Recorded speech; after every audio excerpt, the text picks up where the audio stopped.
ईश्वर की देन है। आंध्र प्रदेश की लोक कथा। आंध्र प्रदेश के एक जमीन पर एक दानशील राजा राज्य करता था। हर दिन दो भिखारी उसके पास भीख मांगने आया करते थे। वो उन्हें भोजन और पैसा दिया करता था। भीख लेने के बाद उनमें से बूढ़ा वाला भिखारी कहा करता था, ईश्वर देता है। उनमें से छोटा वाला भिखारी कहा करता था, हमारे महाराज की देन है। एक दिन राजा ने उनको पहले से अधिक धन दिया, जिसे पाकर बूढ़े भिखारी ने खुशी से रोते हुए कहा, ईश्वर की देन है। राजा को बहुत गुस्सा आया और वह सोचने लगा, मैं इसका भरण पोषण करता हूँ और ये हमेशा यही कहता रहता है, ईश्वर की देन है, ईश्वर की देन है। अब समय आ गया है जब उसे इस बात का पता चले कि उसका असली हितकारी कौन है। अगले दिन उन सब को भीख देने के बाद राजा ने भिखारियों से उनके प्रायः जाने वाले मार्ग में से न जाकर दूसरे मार्ग से उन्हें जाने को कहा। राजा ने इस बात का ध्यान रखा कि जो भिखारी हमेशा उसके गुण गाया करता था, वह उस मार्ग से पहले होकर जाए। राजा ने आदेश दिया कि जिस सड़क से वह भिखारी गुजरेगा, उस सड़क पर सोने से भरी थैली रख दी जाए, जिससे कि वह थैली उसे ही मिले।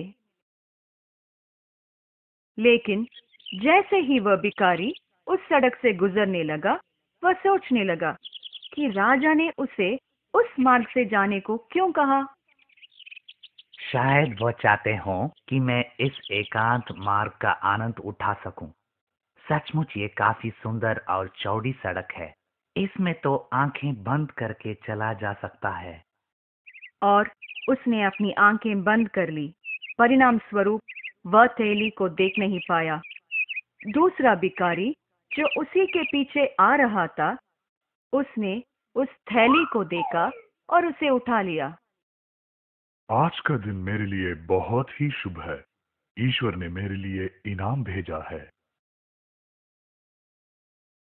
अगले दिन राजा ने उन भिखारियों से पूछा कि उसके भेजे हुए रास्ते पर उन्हें कुछ मिला कि नहीं, और वह बहुत उत्सुकता से छोटे वाले भिखारी की तरफ देखने लगा। लेकिन भिखारी ने अपना सर हिलाया। महाराज, सड़क तो बहुत सुंदर थी, लेकिन मुझे वहां कुछ नहीं मिला। लेकिन मुझे वहां सोने से भरी थैली मिली। ईश्वर देता है। राजा ने अब इस बात का दृढ़ निश्चय कर लिया कि वह बूढ़े वाले भिखारी को ये दिखाकर रहेगा कि वह उसका असली पालन करता है। जैसे ही सारे भिखारी जाने लगे, राजा ने उस छोटे वाले को बुलाकर उसे एक कद्दू दिया। कद्दू को खोखला करके उसके अंदर चांदी के सिक्के भरे गए थे, लेकिन भिखारी ये नहीं जानता था। रास्ते में उसने कुछ पैसों के लिए उसे एक व्यापारी को बेच दिया।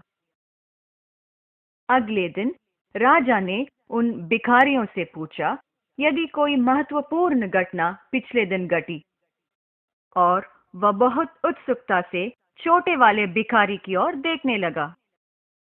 कुछ नहीं महाराज, आपने जो कद्दू मुझे दिया था, मैंने उसे बेचकर पहले से अधिक पैसे कमा लिए हैं। राजा को बहुत गुस्सा आया, लेकिन उसने अपने गुस्से को व्यक्त नहीं किया। और तुमने क्या किया? क्या तुमने भी पहले से अधिक कमाया? महाराज, निश्चित रूप से मैंने कमाया।